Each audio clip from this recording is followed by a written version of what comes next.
आज फोकस में हम बात कर रहे हैं एआई यानी आर्टिफिशियल इंटेलिजेंस को लेकर। दरअसल दिल्ली के भारत मंडपम में ग्लोबल इंडिया एआई समिट का आयोजन चल रहा है और आज इस समिट यानी शिखर सम्मेलन का दूसरा दिन है।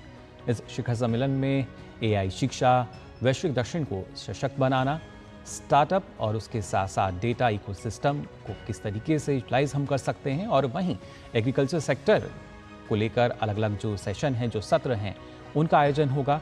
और आपको बता दें, कुल 2 दिन में करीब 12 ऐसे अलग अलग सत्र होंगे। इससे पहले कल की अगर बात की जाए तो केंद्रीय इलेक्ट्रॉनिक्स और सूचना प्रौद्योगिकी, रेलवे और सूचना एवं प्रसारण मंत्री अश्विनी वैष्णव ने सम्मेलन का उद्घाटन किया।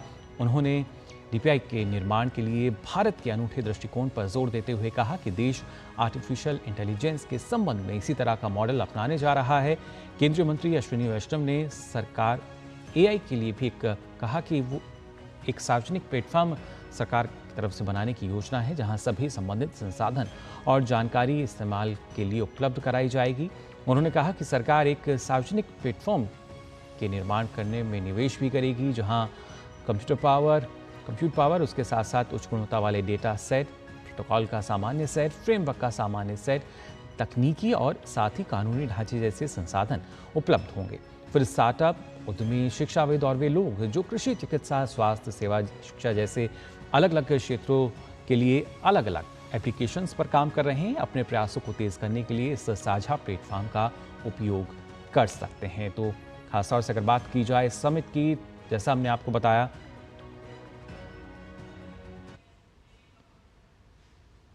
Our Prime Minister's vision for technology has always been consistently towards democratizing technology, and by that we mean that technology should be accessible to everybody. The government will be investing in creating a public platform where compute power is available, high quality data sets are available, a common set of protocols is available, a common set of framework, technical as well as legal framework is available.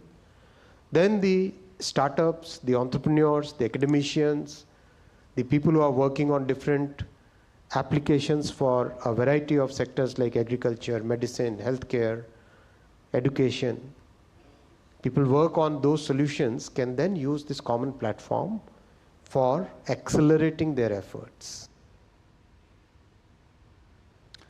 तो जैसा हमने आपको बताया, इस शिखर सम्मेलन का आज दूसरा दिन है और कुल दोनों दिन की अगर हम बात की जाए तो 12 अलग अलग सत्र हैं, जहां कैसे इसको और ज़्यादा बढ़ावा दे सकते हैं। लेकिन इसके साथ साथ ध्यान रखा जा रहा है जो एआई को लेकर जोखिम है उसके प्रति भी हम जागरूक रहें, लोगों को जानकारी दी जाए, उस पर भी सरकार की तरफ से जो काम है वो किया जा रहा है। और इस पर और ज़्यादा जानकारी के लिए, चर्चा के लिए हमारे साथ खास मेहमान जुड़े हैं, उनका परिचय आपसे करा दें। हमारे साथ अभिषेक सिंह जी जुड़े हैं, अपर सचिव हैं इलेक्ट्रॉनिक्स और सूचना प्रौद्योगिकी मंत्रालय में। बहुत बहुत स्वागत आपका सर।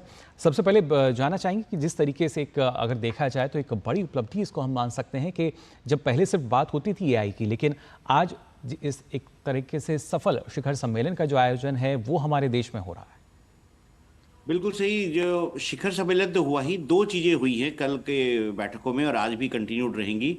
इसमें ग्लोबल इंडिया एआई समिट के साथ साथ जो ग्लोबल पार्टनरशिप और आर्टिफिशियल इंटेलिजेंस है, जो विश्व की संस्था है जो एआई के ऊपर सारे देशों को समन्वय करती है, उसकी भी बैठक मिड ईयर समिट, उसकी भी मिड ईयर समिट यहाँ पर आयोजित की गई भारत के द्वारा। और इसमें पूरे विश्व के जो सारे चर्चा हुई और उसमें एक बहुत बड़ा निर्णय लिया गया कि अब जीपे ओईसीडी के साथ मिलकर के एक इंटीग्रेटेड पार्टनरशिप बनाएगा, जिसमें ओईसीडी के सारे देश इसमें सम्मिलित होंगे और ग्लोबल साउथ के जो डेवलपिंग कंट्रीज हैं जिनके ऊपर भारत ने डीपीआईज का भी योगदान दिया है, वह भी इसमें शामिल होंगे।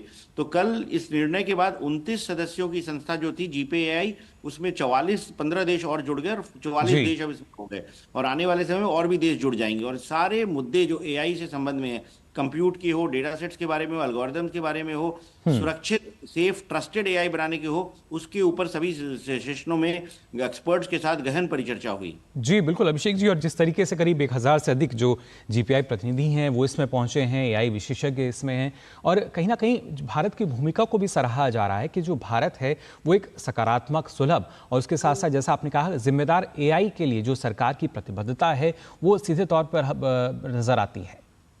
बिल्कुल, भारत ने डिजिटल के क्षेत्र में काफ़ी समय से अपना परचम लहरा रखा है।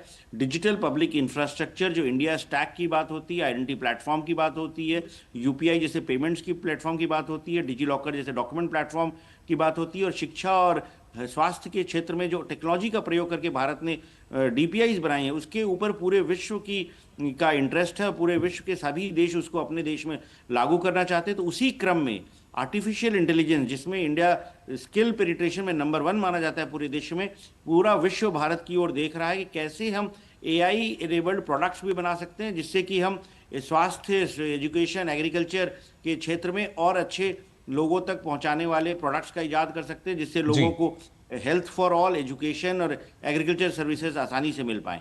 जी बिल्कुल अभिषेक जी, और कहीं ना कहीं अगर देखा जाए आपसे पहले हमें दूसरे देशों पे अलग अलग तकनीक के लिए निर्भर रहना पड़ता था, लेकिन अब तकनीक में भारत की एक मजबूत स्थिति है, और जैसा आपने कहा कि कहीं ना कहीं जो और देश हैं वो एक समाधान के तौर पर भारत को देखते हैं।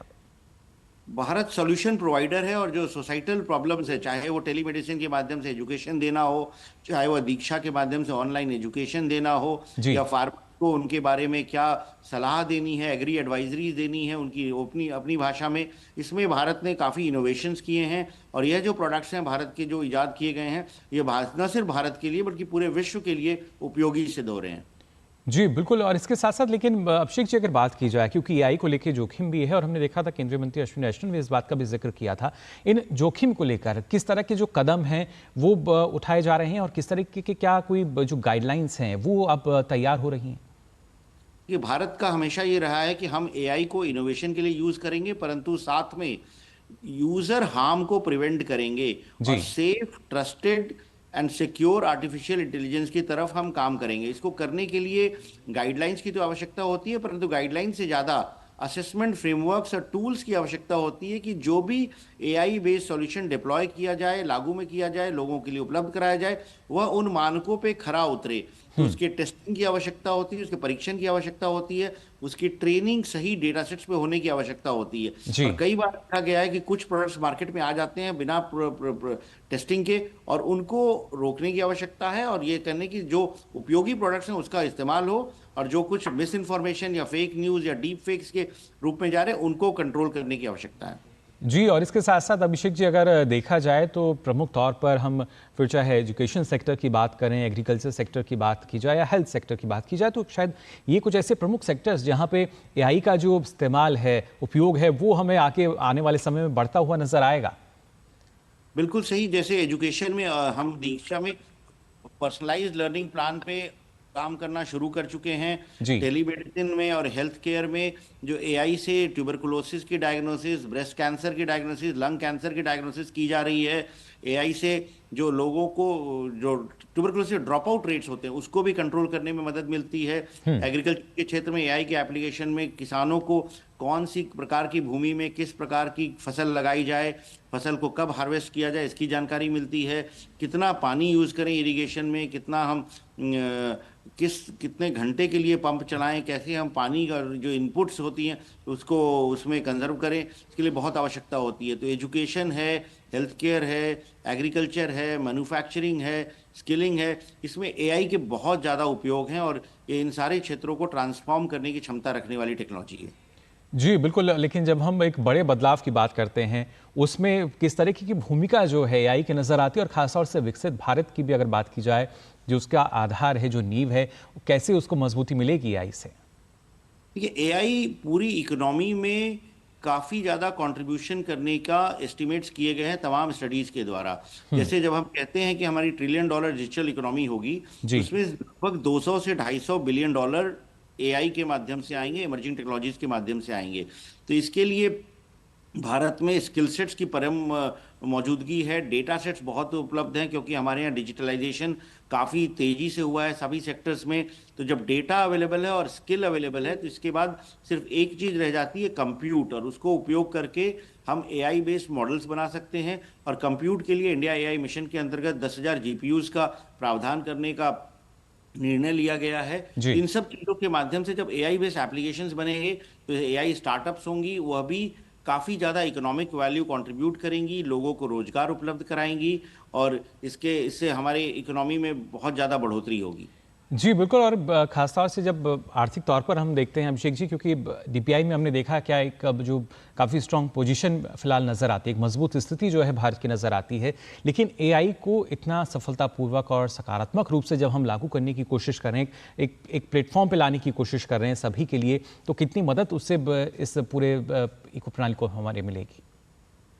देखिए, एआई पे भारत ने काफ़ी निवेश करने की योजनाएं की हैं, और न सिर्फ सरकारी क्षेत्र में बल्कि प्राइवेट सेक्टर्स में भी एआई के ऊपर काफ़ी इन्वेस्टमेंट्स हो रहा है। जी। भारत में जो एआई स्टार्टअप्स हैं वो लगभग 30% औसतन सीएजीआर रेट पे ग्रो कर रही हैं।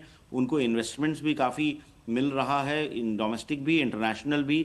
और जो एआई प्रोडक्ट्स भारत में बन रहे हैं वह इकोनॉमी को भी कंट्रीब्यूट करेंगे और तमाम लोगों की ज़रूरत में पड़ने वाली प्रॉब्लम्स को भी सॉल्व करेंगे। जी। अगर हम फिनटेक में देखें या फाइनेंशियल फ्रॉड्स को कंट्रोल करने में देखें, उसमें भी एआई बेस्ड एप्लीकेशंस आ गए हैं। नेचुरल लैंग्वेज प्रोसेसिंग में हमने भाषिनी को देखा है, जी। कैसे भाषिनी कंट्रीब्यूट कर रही है। वॉइस एनेबल्ड सर्विसेज की तमाम प्रोडक्ट्स आ गए हैं जो कि लोगों में भाषा की जो गैप होता है उसको ख़त्म कर देते हैं।